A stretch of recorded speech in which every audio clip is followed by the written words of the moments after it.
Hi everyone, my name is Mai Nguyen from Aussizz Group, and today's topic to discuss is the graduate visa, the temporary graduate visa subclass 485. That for everyone to know easily, we just call it the 485 visa. Okay, so it's that time of year again where a lot of you out there on student visa, your visa is expiring very soon, and I believe it's the 15th of March 2020 is when your student visa will expire for a lot of you. So if recently you've received notice from university, from your institution that you've passed all the units, then you'll be able to graduate. Congratulations to you.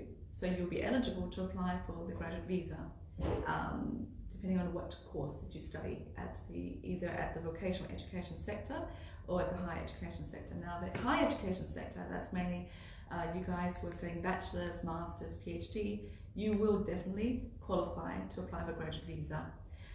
For students who are studying at the TAFE, vocational education sector level, or the international colleges out there, depending on which course you study, you'll be eligible for the graduate visa as well. Okay, so I will discuss further about that. So for your information, let's get right into it, okay? The graduate visa, subclass 485, you will be eligible to apply this visa if you had studied at least 2 years in Australia, and the mandatory requirement documents to apply online and upload would be English competency level. If you had sat an English test like IELTS, then you need at least 6.0 overall and nothing less than 5 in each band. If you sat a PT exam, then you need a 50-point overall and nothing less than 36 points in each band. Okay. Apart from that, you need to do Australian Federal Police check and also purchase an overseas visitor health cover. So while you are studying, you're on OSHC, the Overseas Student Health Cover. So when you graduate, you can't keep to that policy. You have to change to OVHC, which is the Overseas Visitor Health Cover. Okay, so keep that in mind. So with the process is that after you graduate, let's say you receive the completion letter from the university or TAFE or the educational institution that you studied at, you look at the completion date itself, then you need to know that from that date you have within 6 months to apply for your graduate visa. Okay, so whatever it takes, you need to apply within that time frame. If not, then you would miss out altogether on ever applying for a graduate visa. Okay, so apart from that, I need to make you aware of a little bit of a technical thing where students who have come to Australia many years ago, let's say any time before 5th of November 2011, if you ever applied for a student visa before this date, even applied and received your visa grant of a student visa before the 5th of November, then if you later on, progress through your education and even, from high school years, gone up to study at the bachelor's level and master's level, and then now you decide to apply for your own graduate visa, keep in mind that you would most probably only be eligible to apply for the graduate work stream and not the post-study work stream. So, and that will only give you 18 months to stay in Australia and work full-time.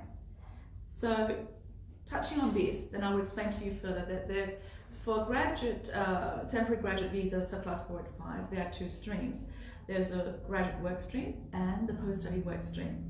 So who do you think would be eligible to apply for these streams? The graduate work stream is usually applicable to students who study at the vocational education sector, like certain courses like English cookery, early childhood, even at the TAFE area where you study advanced diploma of electrical technician or civil draftsperson as an occupation they come out with. These kind of courses that offer you an occupation that's relevant, that can be found on the medium and long-term list for immigration purposes, then you'll be eligible to only be granted a graduate visa that's worth 18 months to be able to stay back in Australia, to be able to work full-time and have work rights, full-time work rights for only 18 months. Okay. For people who study at the higher education sector, like the bachelor's, master's, PhD, you get to stay and apply for the graduate visa as the post-study work stream. With that, you have at least 2 years of a graduate visa. Now there's a difference. Bachelor's and master's graduates will get 2 full years only. Masters by research graduates will get 3 years, and PhD graduates will get 4 years of a duration of a graduate visa to stay in Australia. Okay, so please do keep that in mind. Okay, so be careful. Some students, let's say, let's talk about the graduate work stream for the graduate visa. Students who study commercial cookery or any of those trades courses that are eligible to apply for the graduate work stream graduate visa, before you can even think of applying for the graduate visa, you need to apply to the TRA. Let's say if you study commercial cookery, you need to get a provisional skills assessment from Trades Recognition Australia, TRA, before you can be eligible to apply for the graduate graduate visa subclass 4 and 5. So keep that in mind. So with that, I'll give you a little bit more details. For, let's say, as a commercial cookery student, you need at least 360 hours of paid payslip, like paid work, so in the form of payslips to provide to TRA, plus your academic transcripts of 3s at 4 in Diploma of Hospitality, so 3s at 4 in Commercial Cookery, plus Diploma of Hospitality Management, completion letters and the academic transcripts, and of course the 360 hours and employment letter as well. So these kind of documents you need to send to TRA, and then once you apply online, as long as within 1 or 2 days, TRA comes back and provides us with the TRA Provisional Skills Assessment Acknowledgement email letter, that is enough for us to then apply for your graduate visa. And while we wait for the outcome of the assessment of your Provisional Skills Assessment, we can still wait, and so long as we have that outcome, we can then upload online to immigration onto your email account for the graduate visa application. Hopefully you understand what I'm trying to say. If there's any questions, please do come back, make an appointment to see me, and I'll explain to you further in detail. Okay, so that's for the vocational education sector students studying trades. So not all students studying at the vocational education sector will be eligible to apply for their graduate visa. So for example, unfortunately, if you are studying certificate or diploma of business, or even a diploma of leadership management, you will not be eligible to be able to apply for a graduate visa. There are certain courses of study that will make you eligible. So please, if you guys have any doubt at all, please come reach out to Aussizz Group, and we're here to help you, to advise you further. For graduates studying at the higher education sector, please ensure that wherever you study, you must study at least 2 years worth, for everybody coming into Australia to study for 2 years worth to be eligible to think of applying for graduate visa. So if you are studying a master's course, some master's course only offer you 1.5 years of study. That will not make you eligible to apply for a graduate visa. Please remember that.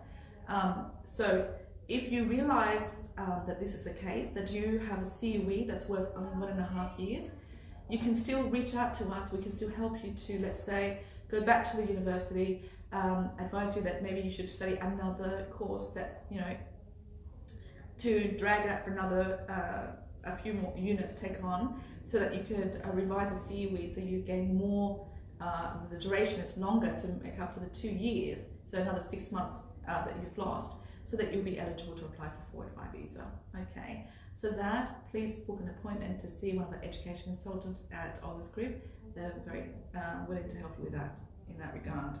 So for the 2-year study requirements, you need to make sure that you study at least 92 weeks or a study time, or at least 16 months of study. So if in doubt, please do reach out to us. and we'll explain further for you.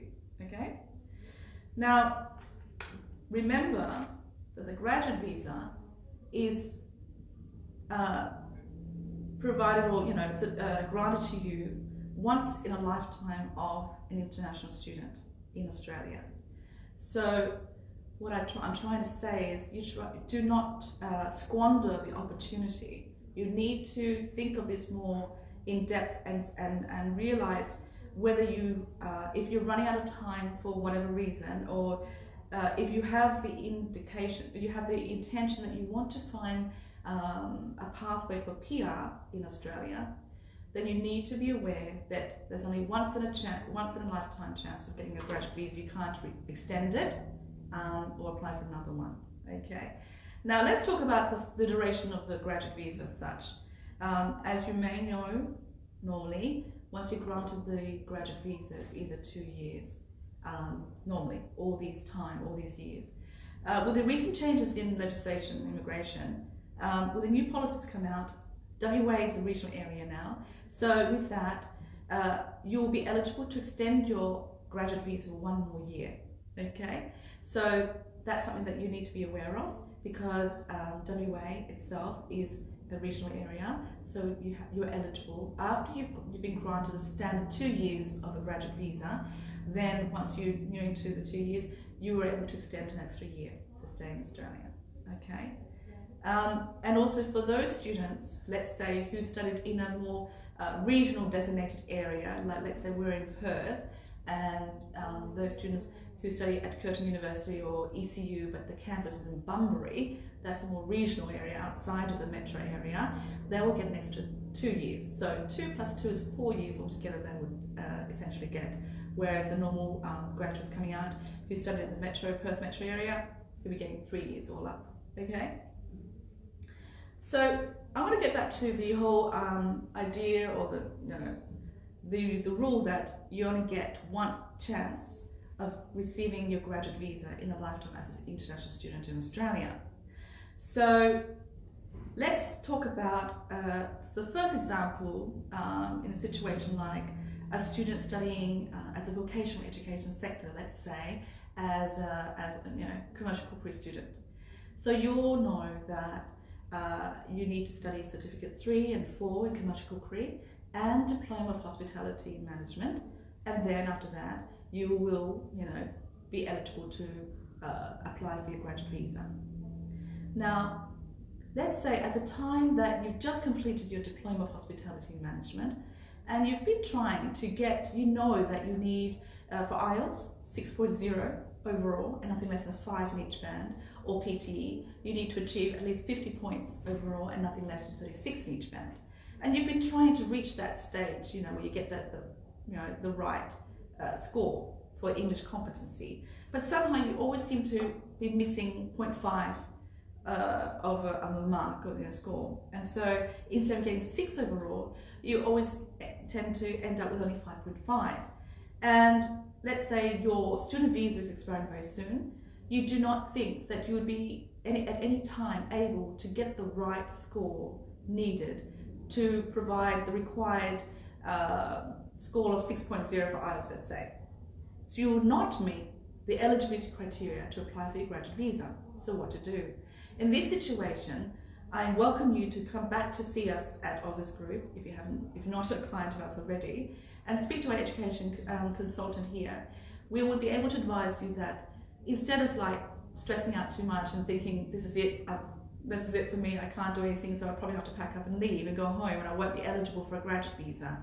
No, you don't have to worry about that just yet, because what I can say to you is you can extend your student visa, okay, by enrolling back at the college that you are studying at the moment for, let's say, an advanced diploma of hospitality management.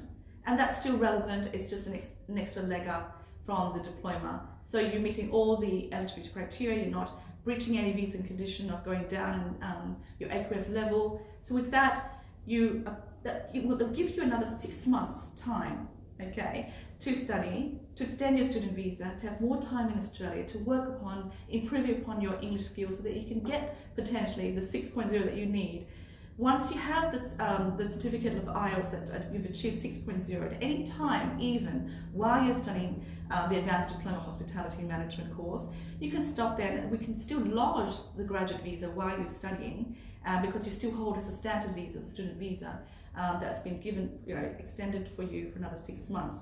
So in that way, you can still extend your time and still salvage the potential to be eligible to apply for graduate visa and then get granted successfully your graduate visa so that you can get to stay in Australia for 18 months to be able to work on full time. Okay, now that's for one incident for a client, potential client of ours here that we've successfully helped in the past. Or else let's say somebody who's done early childhood, Certificate 3 and Diploma in Early Childhood Education and Care. Now again, a lot of students we find from certain regions in Asia where they're struggling somewhat to get the 6.0 in IELTS to meet the eligibility criteria for 485 visa. So once they finish the Diploma of Early Childhood Education and Care, they think what to do when I cannot apply for graduate visa, my student visa expires soon, what to do? I can give you a heads up. There is such thing as you can come back to your college and ask to enroll yourself to study, let's say, an Advanced Diploma of Business. That does work. If you do that, let's say at that course it's worth 6 months or a year depending, then you extend your student visa. Now we can successfully relate the Advanced Diploma of Business or Business Studies itself directly to your studies of early childhood, because if you think in a wider picture, your occupation that you can be found on the medium and long-term list for early childhood studies is childcare centre manager. Now childcare centres is a business itself, right?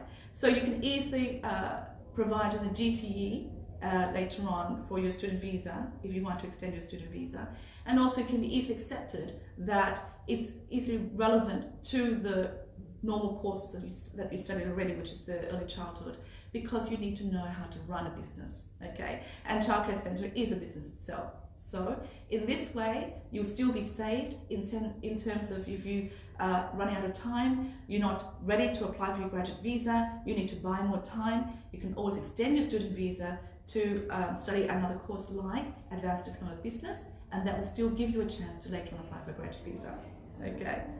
So that's for trades graduates coming out who want to apply for graduate visa, okay?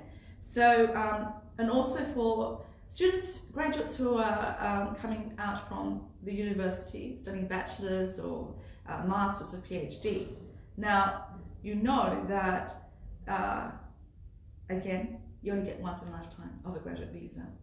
Now, if you're studying a bachelor's degree, let's say a bachelor's of IT, right, and you want to pursue a PR pathway, do think very closely about your age, how many points that you would automatically collate and obtain to get enough points to apply for skilled migration through the 189 or 190 or 491.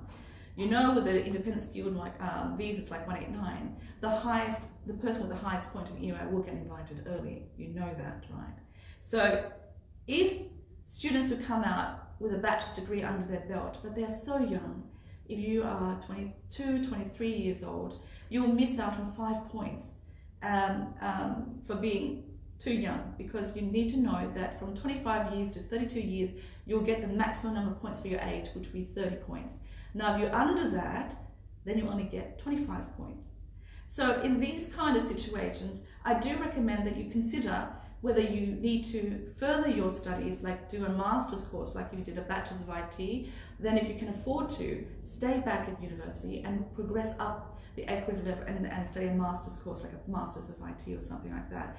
Because with another 2 years, you'll gain 5 more points, you see. So you're trying to maximize as much as you can the number of points that you can collate to help you to get the best chance you can get to be invited for skilled migration. Okay, because then if you do this, what's going to happen then after you finish your master's, you'll still be eligible to apply for your graduate visa, all right? And that's still waiting for you, okay?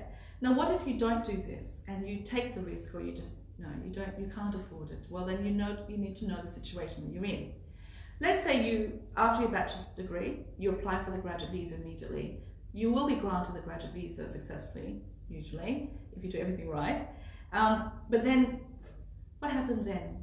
So you go on the graduate visa, you get to work full-time, so you go and find a job, and you hope to find the job that's relevant, that's related to what you've been studying, yeah? Now what if you can't, for whatever reason? So for the next 2 or 3 years, you've used up your graduate visa working in odd jobs just to stay in Australia. And then of course, you know, you've got this particular number of points and you put your EUI for the 189, 190, 491. But then your graduate visa is about to expire very soon, and you still have not been invited from immigration for any time soon. So what to do? One thing, I'll give you a heads up, you're still eligible to apply for a student visa again if you choose to buy yourself more time in Australia. But don't forget, if you're granted successfully the student visa again, you will lose your full-time work rights. Once you hold the student visa in your hand, then you cannot work full-time anymore. You're on part-time work rights, okay? So there are issues that come out from that, okay? So these are little details that I want to introduce to you for you to think about. And if you have any queries further about it, please do reach out to us at Aussizz Group. I'm here to help you and explain further and how to best guide you in the best direction, so that ultimately if you want to get your PR, then we'll give you lots of choices, options for you to think about and choose from, okay? Now, going back to the requirement documents, I'll just give you a summary of it. You need your completion letter, you need your academic transcript, you need an OVHC, which is the Overseas Visitor Health Cover, not the OSHC, because you've already graduated, so you're no longer a student. And you need especially the Australian Federal Police check, okay, and your IELTS or PT. Now, Australian Federal Police check, do not go to the post office. A lot of students do that and they get the wrong document, and they use that and they upload, because they apply themselves, they upload that document, and within 1 or 2 months they come back with immigration refusal. And then you have to go to the AAT and it gets messy. Because when you go to the post office, they will usually provide you with a Western Australian Federal Police check. It's not the national. You need the national one. So you need to go online and click onto the right kind of icons and stuff like that. If you need any help, come back and see us. Come to see us, and we're here to guide you. Okay? Consultation is free of charge. So that's that. If you have any questions, I welcome you to comment in the inbox, and I'm here to help you, to advise you further. I have one question from Somo Sangai. Hi, I am currently studying Diploma in Community Services, which is a 2-year course in TAFE. Am I eligible for the graduate visa? Yes, you will be. So you'll need to come back and see me, and I will advise you further what steps you need to take, okay? And you'll get a skills assessment, and then you can apply. And it's a free consultation as well? Yes. For 485 visa? That's right. Yeah, that's it. Okay.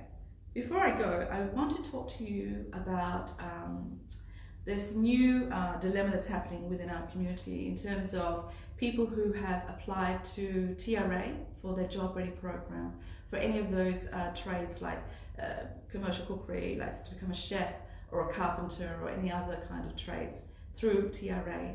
There is a massive delay, we hear every day our students calling in to see if we can help them in any way, but at the moment in time it seems that everyone's hands are tied. TRA themselves, hands are tied. They are just inundated with so many applications, they can't keep up. And so for people who are waiting to be assessed and you have not received any emails coming back from TRA, you just need to hang in there. They know of the situation. Everybody is waiting for them to get the assessor to come out to assess at your workplace and all that. But it seems to be that they've been massively delayed. So they know the situation, or we've made contact with them, and from what we can gauge, they're saying that they realise the situation, they're doing something about it. But at this moment in time, you just have to try to be patient with the situation. They know of the situation that you need the skills assessment for your, let's say for later on for your PR pathway. They know of the situation, but They cannot do much at this time, but they will come back to you. Please remember to help yourself by protecting your interests, by making sure that you need to upload all the journals, all the things that's required of you, so that later when they do come back, there's nothing that they can say against you that you have not provided enough documents or information for them to further delay your application. Okay, so don't stop and wait and keep on waiting without doing anything. There's no excuse from you if you choose to not provide the relevant information, the relevant journals in the specified time frame that is required of you. So as long as you provide everything within the requirements that you are required to do, then for sure TRA will come back and assess and provide you with the outcome of this assessment. Okay? So thank you for joining me today, and if you have any further inquiries, please do reach out to Aussizz Group. We have branches all over Australia, and I'm in Perth, WA, so if you need our help at all, please reach out and we're here to help you.